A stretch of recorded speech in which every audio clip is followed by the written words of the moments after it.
Okay, so in this video, what we will be discussing would be with income taxes, which is IS 12. Okay. Now, there are two different types of taxes which are supposed to be recorded in the financial statements. The first of them is the current tax, and the second one which we have is the deferred tax. Okay. So, these are the two taxes which you need to understand with respect to financial statements, which are current and deferred tax, right? Now, let's first talk about the current tax, which is actually the tax which is payable or receivable, okay, on your taxable profit. So, like as a company, if you have made a profit, taxable profit, you might have to pay tax onto it. But in case if it's a loss, I mean, then in that cases, the tax might be receivable. It might be a refund, okay. So that is your current tax. It is a tax payable or receivable by the company on their taxable profits or the loss for a period, right? And then we can discuss about the deferred tax. So now let's suppose in order to make you understand with the current tax and its accounting entries, okay, let's suppose that this is the first year of the company, okay, like they just uh, traded in the current year. So that's their first year. Let's suppose this is the first year of trading, okay. So now you are closing the accounts on 31st of December, let's say 2021. Okay. So you traded from 1st of January 2021 to 31st of December 2021. So now practically see when the year is closing, you need to estimate your tax liability and your tax bill, okay? Because the actual bill you will receive it in the next year. Obviously, you won't be receiving it by 31st of December. You will be receiving it in the next year. However, when you're preparing your financial statements, what you simply have to do is that your tax accountant can give you an estimate of your tax liability. Okay. So let's suppose that the tax estimate for this first year was $10,000. Okay. You made a profit, for instance, and the tax accountant says you that I think that our tax bill for this current year will be 10,000, right? So what, as an accountant, what you have to do is that you will say debit tax expense, which obviously will be a part of your income statement with the amount of 10,000, and you will say credit tax payable because it's a liability, and this will be shown in your balance sheet, okay, as a current liability because by next year you would have to pay your tax bill. So that would be credit of 10,000, and that's the entry which you have to pass if it's the first year, right? But now let's suppose we are in the second tax year, like second period, okay? So now that's the second year, which is ending at 31st of December 2022, right? Now, while you are in the second tax year, you will actually come to know the actual bill of the previous year. Okay, so if it says you that the tax was settled up at, let's say, 12,000. Okay, so basically the bill is 12,000, and that's what you have to pay, right? As compared to the previous year, it's like kind of an underestimation what you did. Okay. Like you thought that the bill would be 10,000, like your tax accountant gave you an estimate of 10,000, and that's what you have passed the entry for. But in the second year, when the actual bill came up, the actual bill for the first year was 12,000. Okay. So this is basically what you have done is that in the previous year you have under provided, you have underestimated. Okay. So now let's see what will be the entry for this one, right? So you see that you created your liability over here with the amount of 10,000, right? So this was a credit of 10,000, but in the second year, once you have paid it, right? We have paid a total of 12K. So we will say credit bank by 12K, but the liability in the previous year was recorded at 10K only. So we have to come back in the second year and we have to debit it. Okay. And that will be your tax payable with the amount of 10,000. So with the same amount, you're just going to cancel off that liability, uh, right? So we created a provision and liability or an estimate of 10,000 in the last year, but in this year, when you have paid 12,000, so you have to remove off that liability. So that's why I've written over here debit 10,000 uh, tax payable, which is basically the removal of the credit in the last year, right? But now you can see that the balance is on the debit side, right?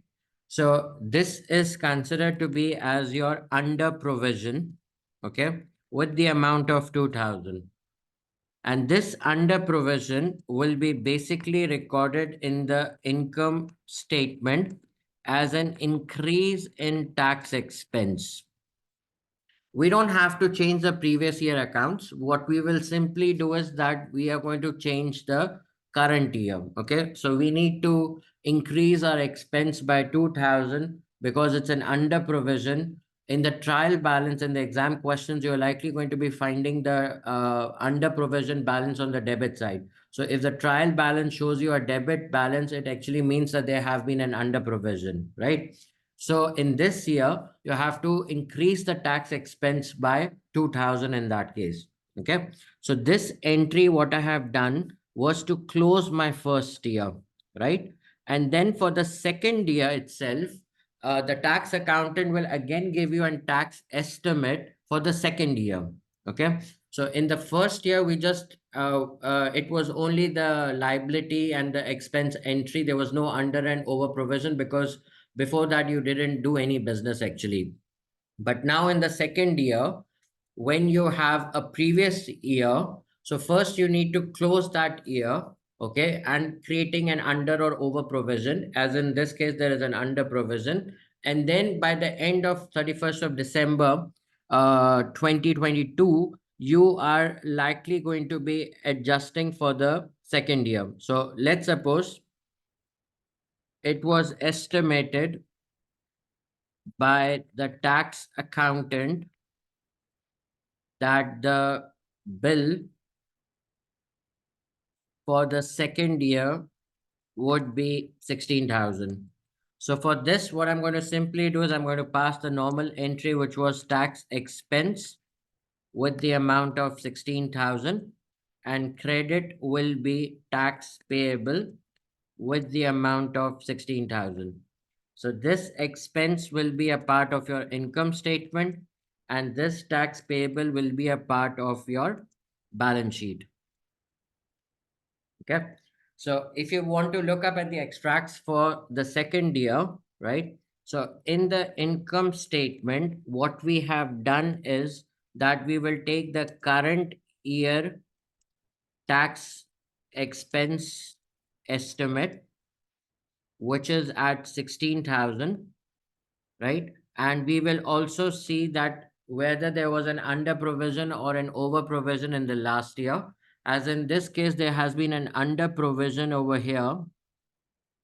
Uh, this one, yeah. So this is the entry. There has been a debit of under provision, which I told you that it will be part of the income statement. So current year tax expense estimate, which is at 16,000, and you will also add up your under provision. Okay. So plus under provision, which is 2,000, So total tax expense, which you will be writing it down in your income statement, will be 18,000. 16 for the current year and 2,000 under estimation of the previous year, right? Whereas if you prepare the balance sheet, the only thing you will show in the balance sheet is your current tax payable. Okay. This is only for the current year because the previous year was debited by 10,000 because you have already paid up for it. Okay. So tax payable current year only, which is going to be at an amount of 16,000. That's it. Nothing more. Okay. And as far as the cash flow statement is concerned, the cash paid or the tax paid will be the actual amount of the last year. Okay, so that's basically 12,000, right? Because last year we didn't pay any taxes, but we just estimated that it will be 10K. But this year you have to pay 12K, which is the actual amount of the money you have paid with respect to the last year. So tax paid will be 12,000 negative while you're making your cash flow statement. So these were the extracts for the second year, that in the income statement uh, we just have to write down the current year tax estimate, and then we have to add up for the under provision which we underestimated the tax expense in the last year.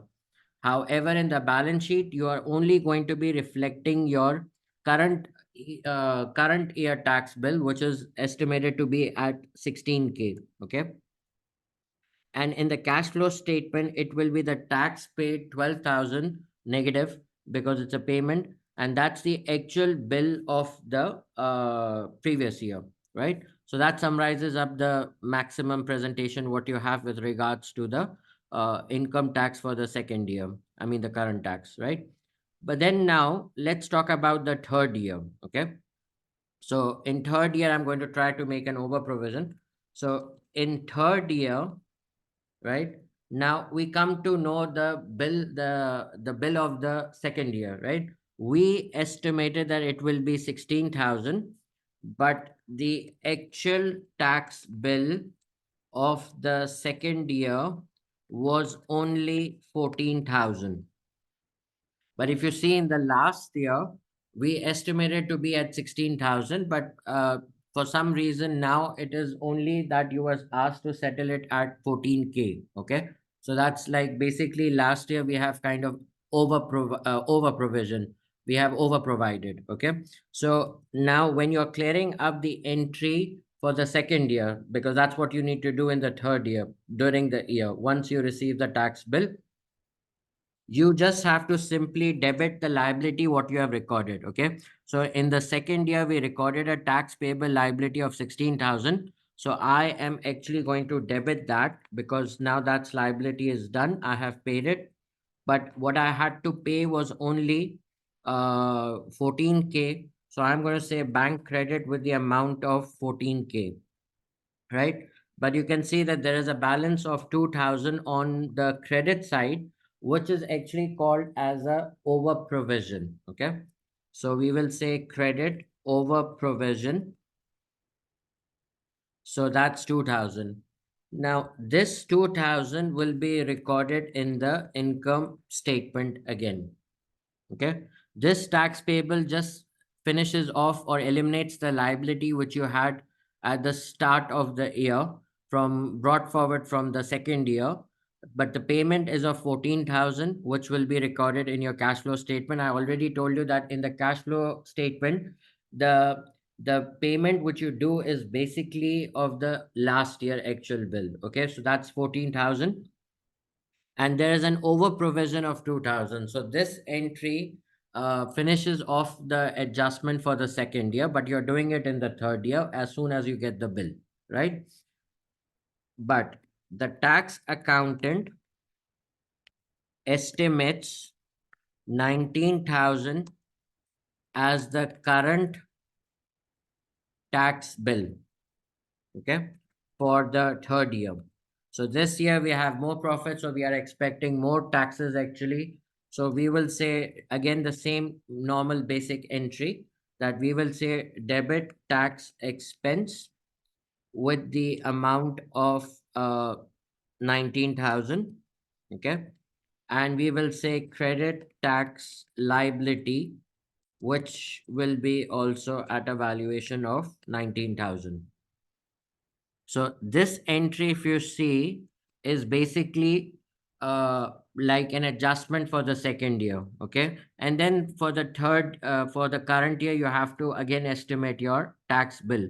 So in every year, you have these two entries. One deals up with the adjustment of the previous year, and then you estimate for the current year.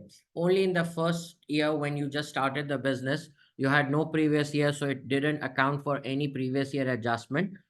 You just only estimated for the first year tax bill, which was, I believe, at an amount of 10K. Okay. So now, if you look up for the third year formats, basically, okay, so in the income statement, you have to do two things again. If you have, the first thing is the current year tax expense estimate, which was at 19,000. And then you see this over provision is on a credit side. So basically, it's kind of going to reduce your expense actually. Okay. So that's why we will not take 19,000, because last year we have overestimated our expenses. So this year we will take the advantage of it, and I'm going to deduct uh, any over provision of the previous year. So this will give me 2000 negative, right? So the net tax expense, which I'm going to show in the income statement, will be around 17,000. Okay. So that's it for your income statement. So what you have to remember is, as a formula, that you just need to take the current tax year bill, and if there is an under provision, you have to increase your expenses. But in case if there's a over provision of the last year, you would have to remove the expense. Like you would have to reduce the expense basically. Okay. So that's for the income statement. As far as for the balance sheet is concerned, I already explained you that in your current liabilities, you will show only one liability so far, which is your tax payable. After the trade payables, you can write down your tax payable, and that will be only 19,000, which belongs for the current year. That's it. For the cash flow statement, you will have to see that what you have paid, what was the actual bill for the second year. So that was 14,000. We did predict 16 in the last year. However, the actual was only 14,000. So in the cash flow statement, you will be writing it down as your tax payable or tax paid by 14,000. That's it. Okay. So cash flow statement, and this will become your uh, tax paid with the amount of 14,000. So here. Okay. So that's all what you need to account for while you're dealing up with your current tax. You will always find current tax in every FR paper when when you have a question where you have to prepare a single entity account. There will be an under and over provision of the last year. You need to figure out your trial balance, and from trial balance, if the balance is on the debit side, it means there has been an under provision. But in case if the balance is on the credit side of the trial balance, so there is an over provision, you will see that what is the tax bill for the current year, right? And then you have to adjust for the over or under provision. So in case if it's an under provision, you need to increase up the current year tax expense. But in case if it's an over provision, you have to reduce it from the current year tax expense. That's for the income statement. For balance sheet, it's always very simple. You just see that how much tax bill has been estimated for the current year, and that's the only figure which you will be recording it in your balance sheet. However, when you're preparing a cash flow statement, for instance, So the tax payment will be the actual bill of the previous year. So I hope it summarizes everything. And now we can consider with the impact of the deferred tax. Okay. So now for the deferred tax, okay, we first need to understand two concepts, right? The first one is uh, there's something called as your accounting profit, and then there is something which you call it as your taxable profit. Okay. So if you're talking about your accounting profit, that's calculated by the financial accountant using the principles of IS and IFRS basically. Okay. So it is the profit calculated by the financial accountant, okay, using the IS and IFRS principles,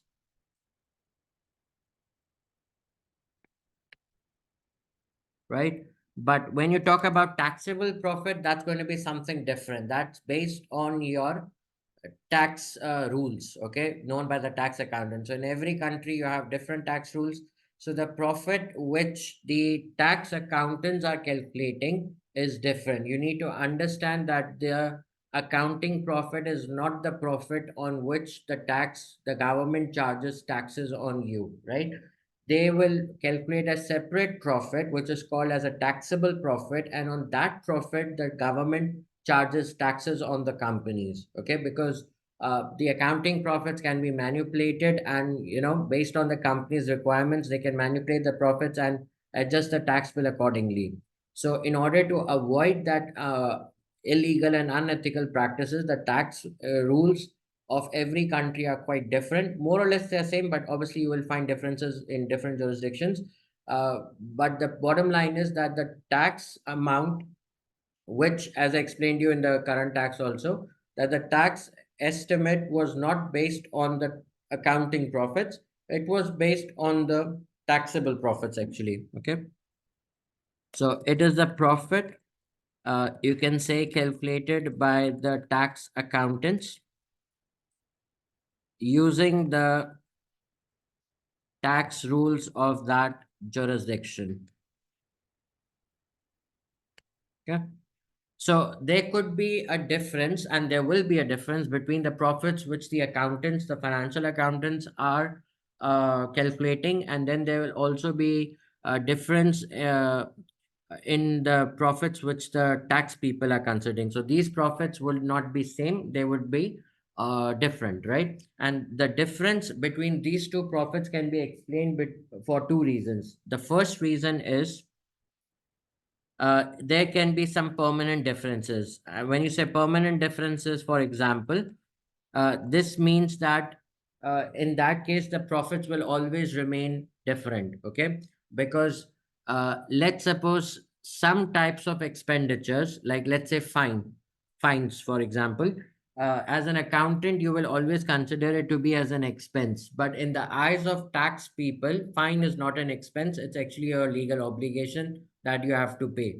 So the accountant people, when they are calculating the profit, will reduce the fine to get the profit. But whereas the tax people will not consider fines to be as a genuine expense, basically. Okay. So that's why there will be always a difference called as a permanent difference between your accounting profits and between your taxable profits.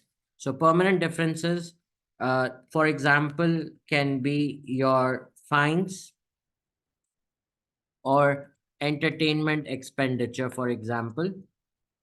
So let's say if you did entertainment expenditure for your clients or for your customers, for instance, so as in the accounting books, it's an expense and you will reduce it to get your accounting profit. However, when it comes to the tax people, they don't consider it to be as a genuine business expense, and therefore they don't consider it to be as a deduction from the profit. So those are permanent differences. However, there's another thing which is called as the temporary differences, from where the concept of your deferred tax comes into place. Okay, so you have temporary differences and you have permanent differences. So temporary differences, I will give you an example. The best example which I can give you right now, and that's relevant to your syllabus also, is your depreciation. Okay, so now both of them, like accounting people and the tax people, agree that depreciation is an expense, but the way in which they give it, it's kind of debatable. Okay, like as a company, you might say that, okay, I'm depreciating my uh, assets on a 5-year life straight line method, right? But the tax people say that you can take 50% depreciation in the first year and 50% depreciation in the second year, or you can take 100% reduction of your taxable profits in the first year. So tax people have a different way of calculating the depreciation, based on whether how much they want to encourage people to do capital expenditures and investment. So they have it in a different way of giving the depreciation. Accountants have it in a different way. Normally, as you know that from I-16, you know that we do it through straight line method or reducing balance method. But from the perspective of the tax people, they might have it in a different way. You're saying it's 5 years, they might be saying it's 4 years, or they might be saying that the first year depreciation rate is, let's say, 50, second year is 50, and that's it. Only 2 years is the life of this asset. So there would be a difference, but that difference is for a short term period, temporary. Okay, because at the end of the day, if I look up in all of the previous years, the tax people has also charged total the same amount of depreciation, and the accountants would have also charged the same amount of depreciation. It's just that the periods are different. However, let's suppose if the cost of the asset was 100,000, accountant is charging 20K every year for the 5 years, but the tax people charge 50 in the first year, 50 in the second year. So by the fifth year, you can see that the profits would be same, because uh, if you see up the total in as an overall picture, uh, it will be same. So only in the first and the second, I mean, in all the 5 years, the profits are different. However, by the end of the fifth year, then there won't be any difference in the profits, and that's why we consider it to be as your temporary differences. Okay. So now, in order to make you understand the concept of deferred tax, I will do it with the help of a question, and that will actually will make you help understand the concept of deferred tax in a more better way. Okay, instead of giving you a straightforward definition or the tax language actually. So let's see with through an example, and we will understand the principles of the deferred tax. Okay, so as you can see in this question or in this example, it says that a company's financial statement shows profit before tax of 1,000 in each of the years 1, 2, and 3. So we are basically trying to work for 3 years over here. Okay, and the profit before tax, like excluding tax, I mean the company has performed equally well in all the 3 years. Had made a profit of 1,000, right? This profit is stated after charging depreciation of 200 per annum. So the profit of 1,000 is after charging a depreciation of 200,000 due to the purchase of an asset costing 600 in year one, which has been depreciated over its 3 year useful life, right? So it was a 600 worth of an asset. It had a life of 3 years. So accountants, the financial accountants, have charged a depreciation of 200 every year. And after that depreciation, they have come up to a profit of 1,000 each year. But the tax allowances, now allowances mean the tax depreciation. Okay, so instead of saying allowances, you can call it the tax depreciation, or you can say that this is the depreciation which the tax people would have provided. So as per the tax people, the year one depreciation should not have been 200, it should have been 240. For the second year, it should not have been 200, it should have been 210.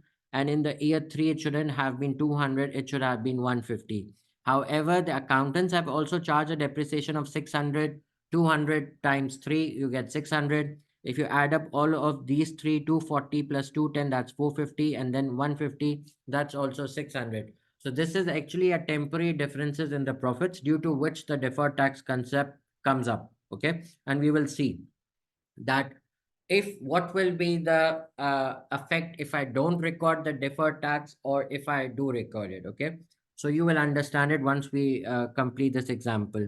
I won't like it's quite of complicated if you try to understand deferred tax with the definition perspective. But if you put it into the practical example, I believe and I think definitely that you will be in a much more better position to understand the concept of deferred tax, right?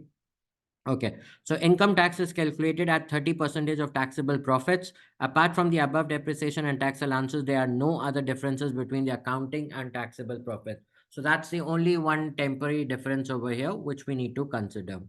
So now in part A of this question, we are ignoring deferred tax.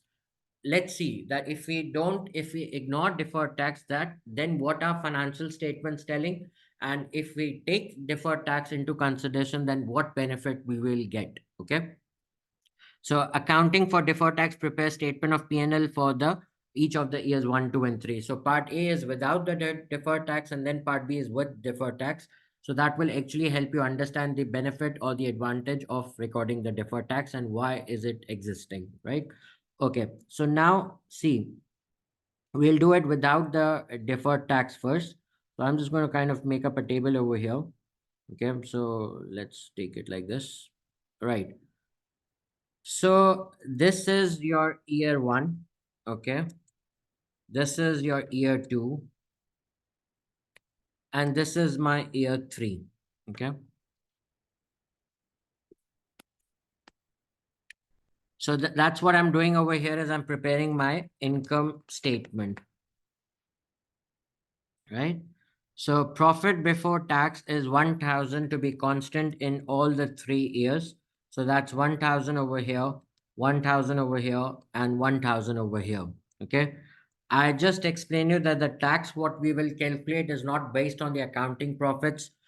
It will be based on the taxable profits, right? So we need to, in a separate working, we will calculate the taxable profits, and then we will come up with your tax expense, right? And then this will be a profit for the year. And you should understand that this is the actual figure which we use for a very important ratio, which is the earning per share. Because if you look up into a real company's financial statements, after the profit for the year, they will show you the earning per share on the face of the income statement. So this figure, the profit for the year, is quite an important figure when it comes to calculate the earning per share also. Just keep that thing in your mind. Okay, so that's your income statement extracts over here. However, now what I'm going to do is that I am going to do the same working for my taxable one, because I need to find out my taxable profits so that I can apply taxable profits, so that I can apply my tax rates onto it actually. Okay. So, right. So this 1,000 was basically your accounting profit, right? The only difference or the only disagreement is with the depreciation, right? So as the financial accountant, you have already charged a depreciation of 200 every year, so that you derived at 1,000 profits basically, which is your accounting profit.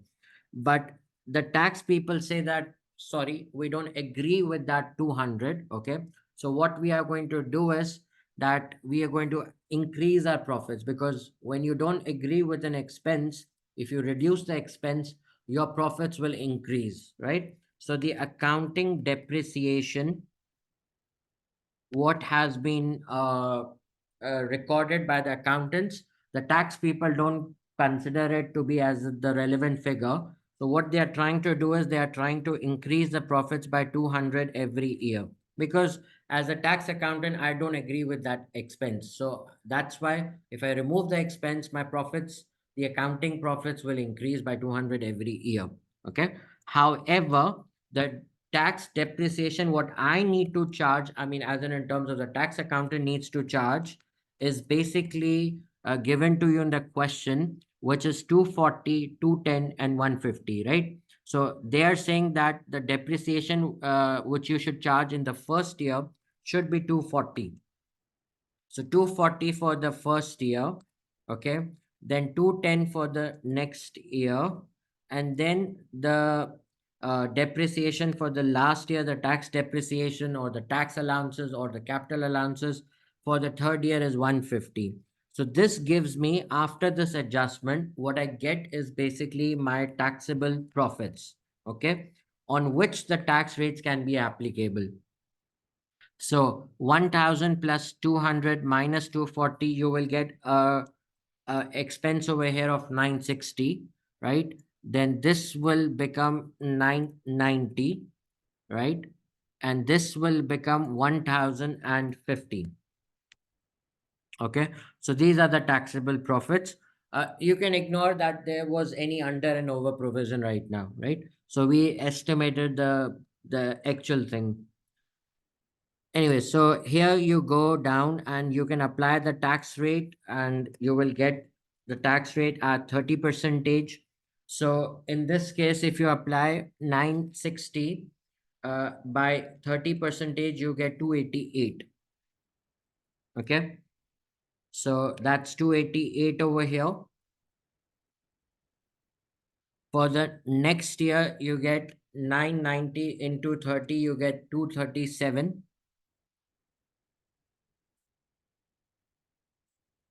right? And then for the last year, the third year, 1050 into 30 percentage, you will get 315. Okay.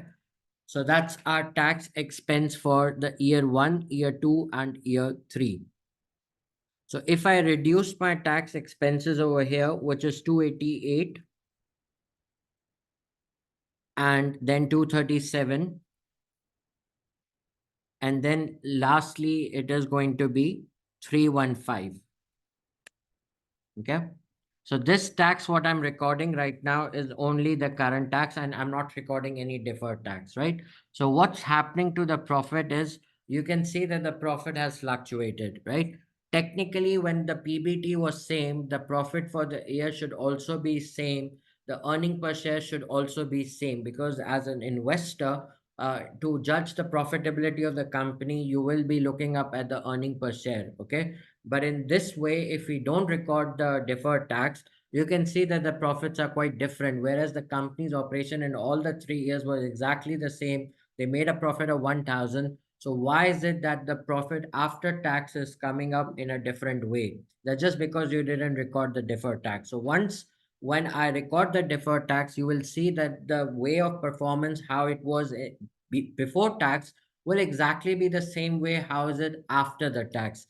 So therefore there won't be any subjectivity into it. Okay, so let's continue this. If you can see the the profit for the first year is 712. Okay, uh, here in this case it will be 1000 minus 237, so it's going to be 763, and here it will be 1000 minus 315, so it will be 685.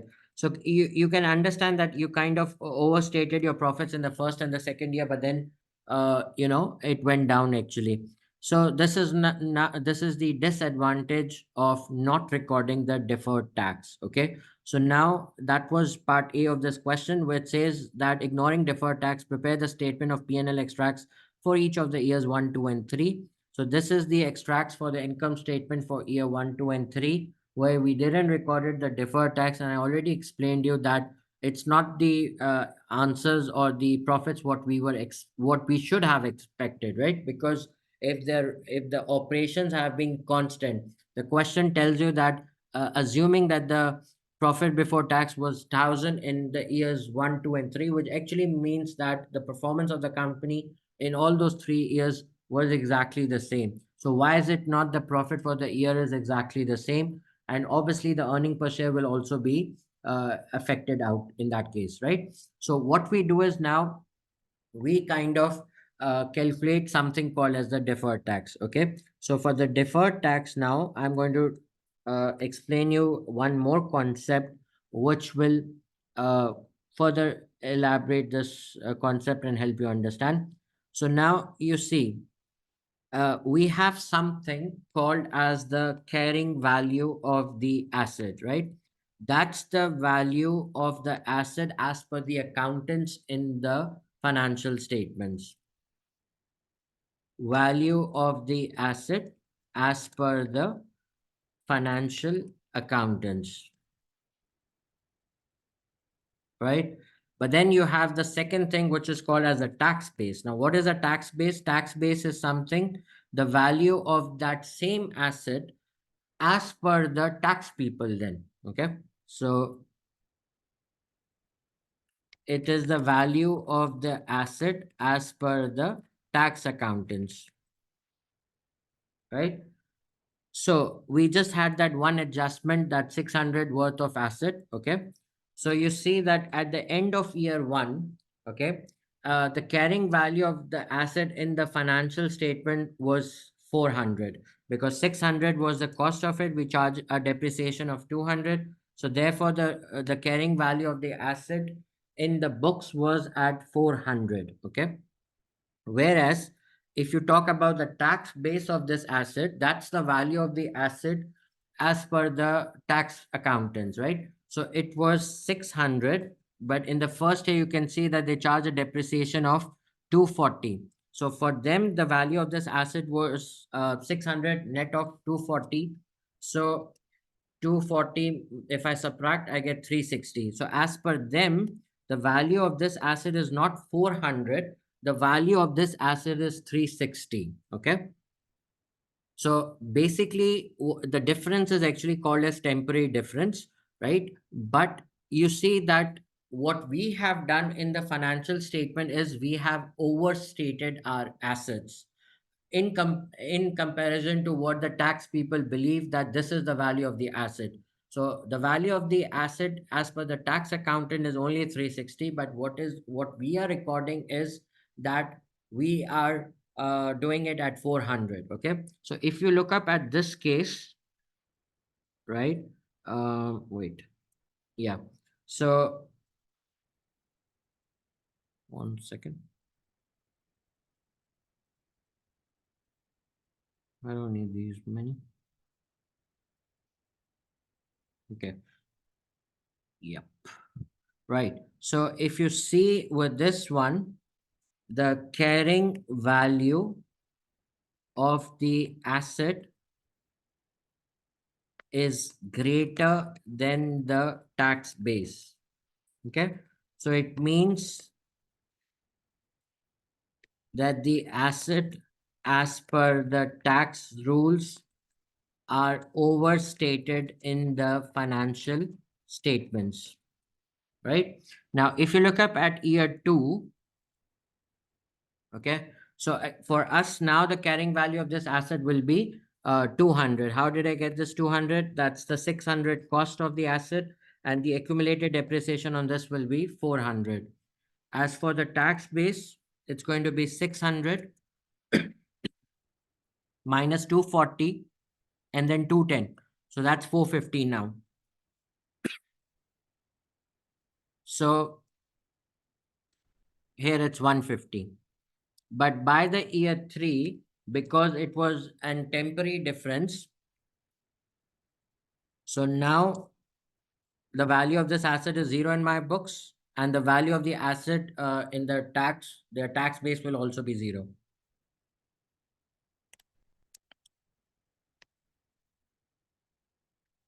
Okay. So as you can see that in the year one, the carrying value of the asset has been overstated by 40, right? So it's higher than the tax base. Now that's here the concept of deferred tax is basically that, see, you have overstated the value of the assets. So the tax people say that in order to remove that overstatement, you create a liability, okay, because your assets are overstated.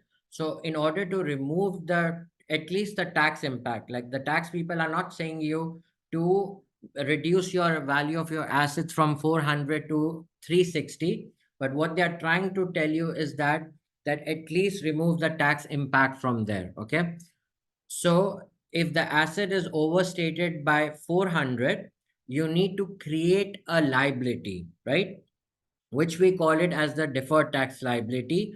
So that because you have overstated the value of the asset in the financial statement as per the tax people, That's why the tax people are creating something called as a deferred tax liability to remove the tax impact of the overstatement of the assets. So in this case now, if you see that the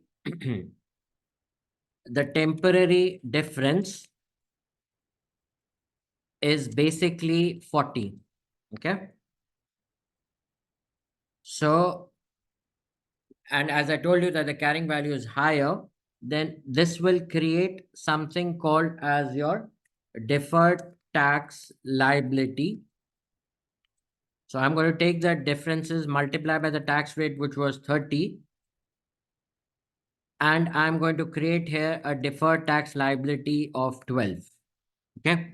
So the entry for this would be that you have to debit the deferred tax expense with the amount of 12, because that's arising as you have overstated the value of the assets in the financial statements as compared to the tax people. So they want you to reduce the tax impact of it actually. Okay. And that's why you're creating a deferred tax liability over there, which will be with the amount of 12. And credit will be your deferred tax liability. It's just like an, I mean, you don't have to pay this liability. It's just like kind of an accounting adjustment as you have overstated the value of the asset. So the tax impact needs to be considered, and that is considered by creating a deferred tax liability. Okay. However, now I'll continue for year 2 and 3, but this thing I just need to explain you that if the carrying value of the asset is less than like here it was greater, it's 400 and they are saying 360. But in case if it would have been opposite, that the carrying value of the asset would have been 360 and the tax base was higher. So if the carrying value of asset is less than the tax base, okay, it will create a deferred tax asset then. Because see, what you have done is you have over understated the value of the assets, okay, as compared to what the tax people are saying, right? So you are saying that it's 360, but they are saying that it's 400. So likewise here also, I mean, because you have understated the value of the asset, so the tax people are saying that you can create a deferred tax asset over here, which will adjust for the tax impact over here. Likewise, when you overstated, they were saying that you create a deferred tax liability. But however, if you have understated the value of the assets, so in order to compensate for the understatement of the assets, so the tax people are saying that you create a deferred tax asset over there. Okay. And for the rules for the liability will be opposite. So let's suppose the carrying value of liability, like the liability value you have recorded in your financial statement, is less than the tax base of the liability. Okay. So if the whatever you have written is less, right? So in that case, again, you have understated the value of the liability. So in order to compensate for that, what you have to do is that it will create a deferred tax liability. However, if the carrying value of the liability is what you have recorded, like the financial accountants would have recorded the value of the liability is more than the tax base of the liability. So to reduce the tax impact of it, you will be creating something called as the deferred tax asset.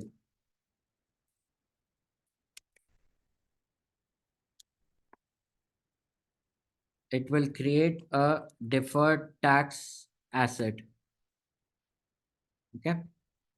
So these are the four things which you need to understand, that if you have overstated the value of the assets, okay, as compared to the tax people, you need to create a deferred tax liability. However, if you have understated it, you have to create a deferred tax asset.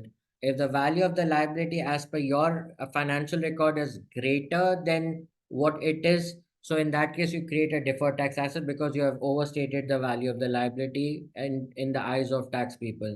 However, if you have understated the value of liability as compared to what the tax people believe it to be, in order to mitigate the tax impact, you would have to create a deferred tax liability in that way. Okay. So now you see that we have recorded here for the first year, we have recorded a deferred tax expense of 12 and a deferred tax liability of 12, right? So if I now for the second one, okay, so I just need to copy this because here, okay. So this is the B part, right? That was the explanation, right? So now you see over here that this was without the recording of the deferred tax. But now, once we have recorded the deferred tax, see what's happening. So, tax, I told you that you have two parts, current and deferred. Current, we already adjusted. And now we are talking about the deferred tax. Okay. So, in the first year, there's a deferred tax of 12. So, I will increase my deferred tax expense by 12. So, this will give me over here a total of 700 now. Okay. So that's for the first year. But then we have to adjust for the second and third year also. Now, see, in the second year, there is a difference of 50. Okay. So that was for the first year. But now for the second year, there is a temporary difference of 50, right? So in that case, it will be 50 multiplied by 30. So you will get 15. So now your deferred tax liability has gone from 12 to 15. Okay. So there is an increase of $3 only. So that increase will be considered to be as an expense. And we will say deferred tax expense with the amount of 3. And we will say credit deferred tax liability with the amount of 3. So by the end of the second year, your deferred tax liability will be at 15 because there has been an increase, right? So the increase is what you will adjust into the income statement, which is only $3 right now. Okay. So here, so if I adjust 3 as an expense over here, so this makes it up to, right? So one second. For the second year, 50 multiplied by 30, right? So 50 into 30, I'm going to get 15. Yeah.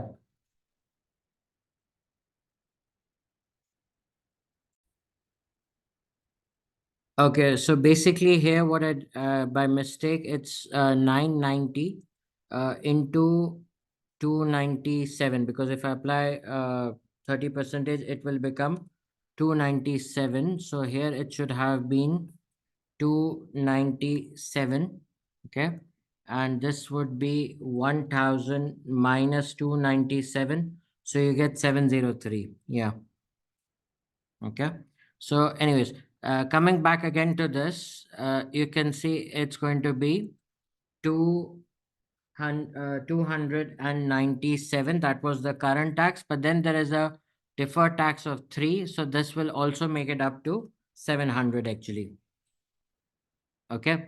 So now by the end of the third year, okay, there is no difference between them, right?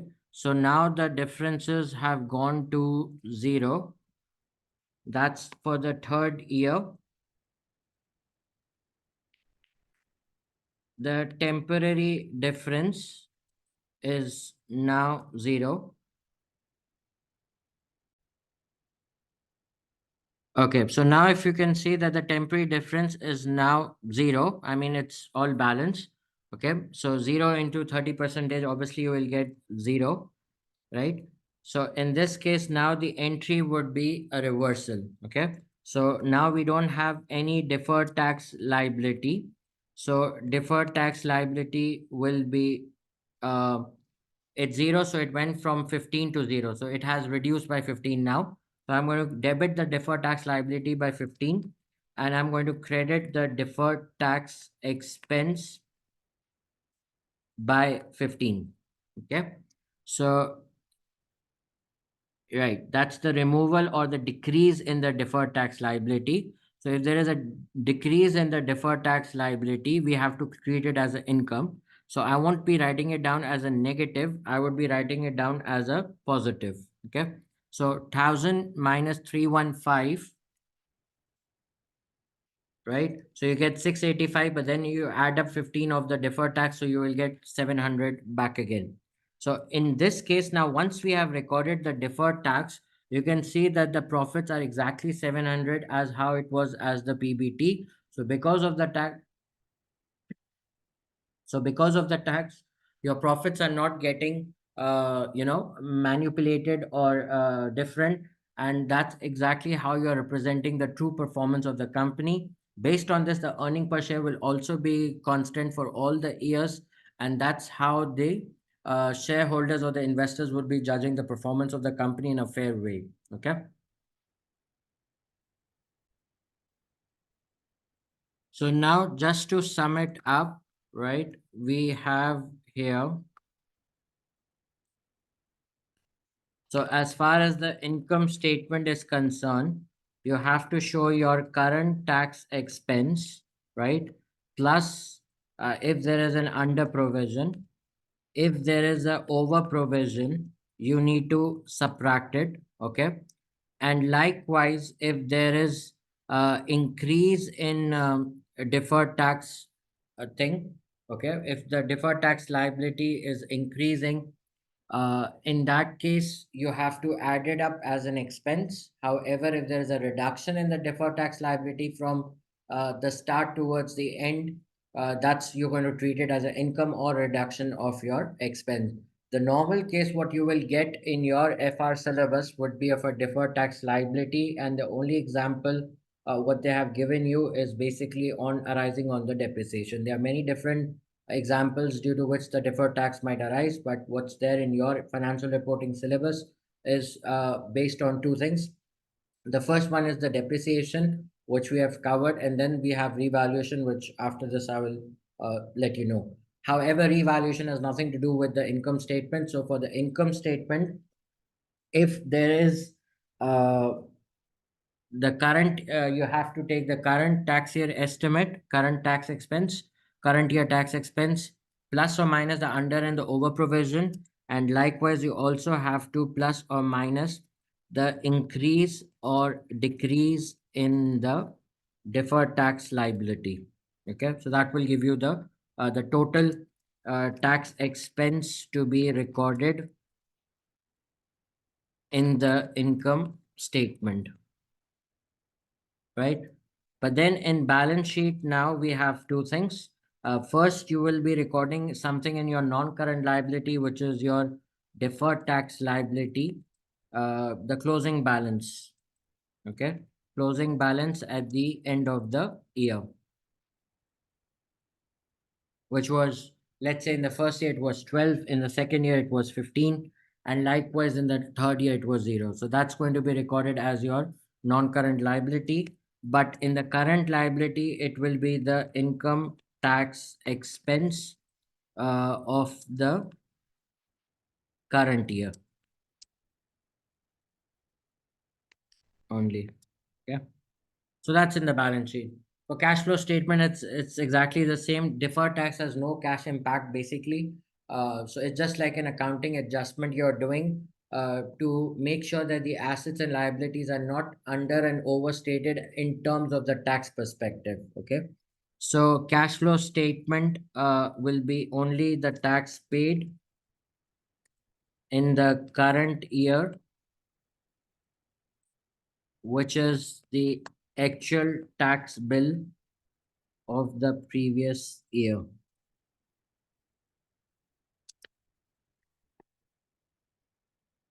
So that was just a summary of the three different financial statements what you have, which is your income statement, balance sheet, and your income statement. Okay. So now what we will consider is that we will put revaluations also and see that how they do have an impact on the deferred tax. Okay, so now if you can look up in this question where we do have a revaluation, okay? Let's see. It says on 1st of January 2008, the company decided to revalue its land for the first time. A qualified property valuer reported that the market value of the land on that date was 80. The land was originally purchased 6 years ago for 65,000. So as per the original cost, it was 65, but then you kind of increase the value of the asset by 15 and you put it up to 80, and that 15,000 of the gain was to be recorded in revaluation surplus. Okay, right. So the required provision for the income tax for the year ended 31st December 2008 is 19,400. So that's the current tax what they're giving you in the question, that this is the required estimate or the provision. The word provision, the word liability, the word estimate all means exactly the same thing. So the required estimate or the required liability for income tax for the year ended 2008 is 19,400. Okay. The differences between the carrying amounts of the net asset. Net asset, they are just telling you that it's assets minus liability. So it's net asset. You can consider it to be as your assets also. There's no problem into it. The difference between the carrying amount of the net assets of the company, including the revaluation, and their lower tax base. So when they say lower tax base, it means that the carrying value was higher and the tax base was low. It means that the assets have been overstated in the financial statement as compared to their tax values, right? So this will create a deferred tax liability because you have overstated the value of the assets, and the value of the asset as per the tax bases are less. So in order to compensate for the tax impact, we need to create a deferred tax liability. The differences is 27,000, including the revaluation. The opening balance on the deferred tax account, that was the opening liability, is 2,600, and the tax rate is 2,500. Okay. So now let me make you understand this point over here, right? So this one we can remove. I don't need. All right. So this one is again the carrying value, and this one is again the tax base. Okay. So please see over here. The cost of the land was 65K for both. Okay. There was no depreciation because it's a land. So land is not depreciated. However, we have increased the value of this land by 15,000. Okay. And 80,000 is now its value. Okay, because we are revaluing the asset. So the asset has went up from 65 to 80. So it has increased up by 15. However, when you look up from the tax perspective, they don't believe with anything like kind of revaluation surpluses. Okay, they say that when you sell the asset, that's where the profit comes, and we will charge you tax at that time. So right now, the value of this land in the books of the tax, basically it's tax base, it's only going to be 65. So what you have done is that you have again overstated the assets are overstated by 15,000. Okay, because of the revaluation, because the tax people don't believe with this revaluation stuff.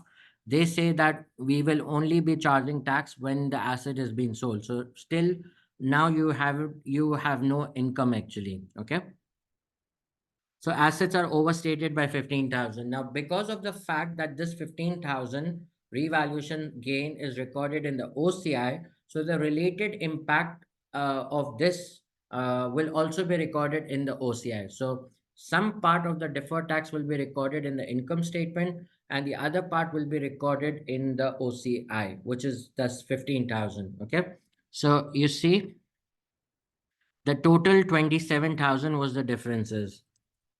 Total differences were 27,000.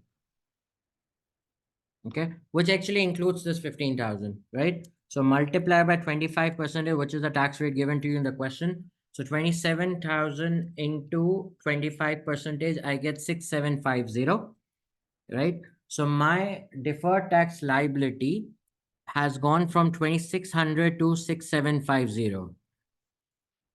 The deferred tax liability has increased from 2,600 to 6,750, which is by 4150, right? Now, I cannot put all of this in the income statement. Normally, the entry was deferred tax expense debit, deferred tax liability credit, right? But in this case, no, it won't be like this. What you have to do is that you have to segregate it into the part which is related to the OCI and segregate it to the part which is to the PNL, right? So in this case, it will be debit, uh, deferred tax expense, which will be recorded in the income statement, and then the part which belongs to the OCI will be in the OCI then, right? I'll tell you how to do that. Debit will be deferred tax expense, and this part will be recorded in the OCI. Okay, so OCI thing was 15,000. If you apply 15,000 into 25 percentage, right, you get 3750. So this will be recorded in the OCI, okay? Because out of this 27,000, 15,000 was the difference arising because of the revaluation. So 15,000 multiplied by 25%, that part you have to record it in the OCI. The rest is only a difference of 250, 400, which has to be recorded in the income statement. So credit will be your deferred tax liability. That's going to be with the total amount of 4150. Okay.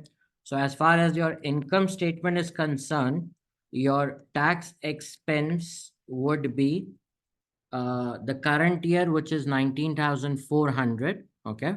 That's the current year tax estimate, 19,400, and plus the 400 for the deferred tax.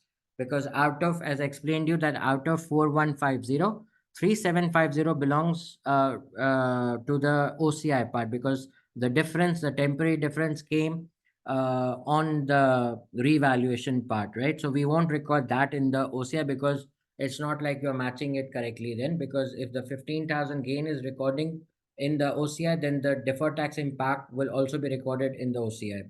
So here it will only be 400. So this will give me a total of 19,800 to be recorded as a tax expense. In the OCI, yes, I'm going to be increasing the revaluation surplus will come up, right?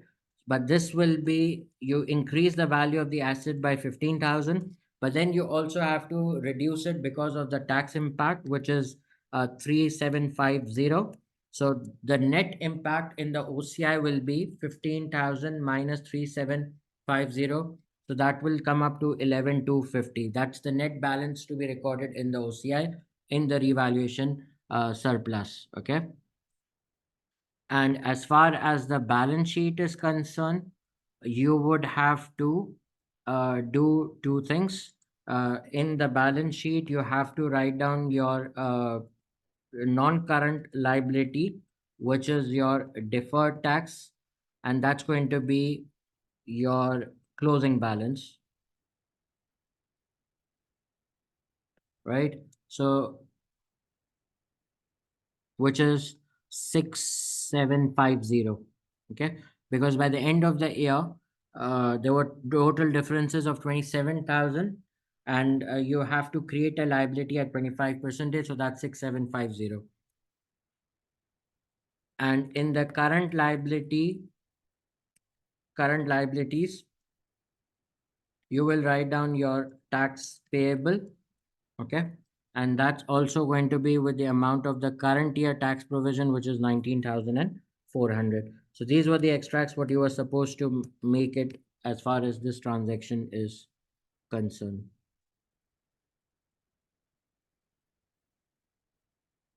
Okay. So now we just have one last thing, is if in cases when there is a tax loss. Okay, so how you are supposed to treat that, and I think then we are good for this chapter. Okay. So now in the cases of tax losses, I mean, you're not making a profit, right? Uh, and you are making a loss actually. So but because of the loss, what happens is that your future tax bill will go down, right? And in the accounting and the financial statements, you're not recording any expected tax benefits what you will be receiving because you are in a loss. Because when you are in a loss, in future your profits will go down, okay, and it will give you a tax benefit actually. So in case when there is a tax losses, from the accounting perspective, you are not recording any kind of tax benefits actually, because if you do it, you're against the principle of prudence in that way. However, from the tax perspective, you are supposed to record a deferred tax asset because it's your benefit that you will receive in future, that your profits will go down because of the losses what you have currently, and your tax bill will also go down. So that's why you have to record a deferred tax asset when it comes to the concept of tax losses, right? So where unused tax losses are carried forward, because whenever you get a tax loss, you can carry forward it. A deferred tax asset can be recognized to the extent that the profits will be available in the future to offset the losses. So as far as if I can predict that there are profits in the future, and and enough profits to cover up the losses, I can record a deferred tax asset, which is actually a tax benefit. Okay. If the entity doesn't expect to have taxable profits in the future, then obviously you cannot record an asset in your account. It's only because of the fact that you will have profits in future, and the losses can be net off from those profits, right? And therefore you will be getting a tax reduction. So that's why you record a deferred tax asset in your accounts now.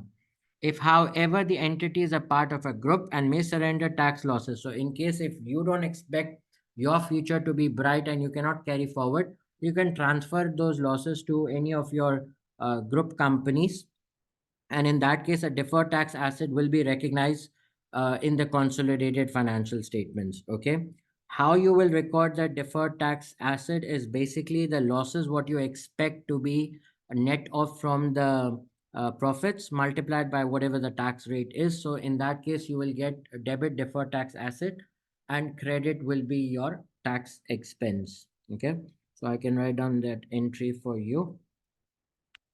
It will be debit deferred tax asset, and credit will be your deferred tax expense. So it's basically like your income will reduce the tax expense. Okay. I hope that's all clear. Thank you very much. If you have any question, please feel free to ask. Do share, do like, do subscribe. Thank you.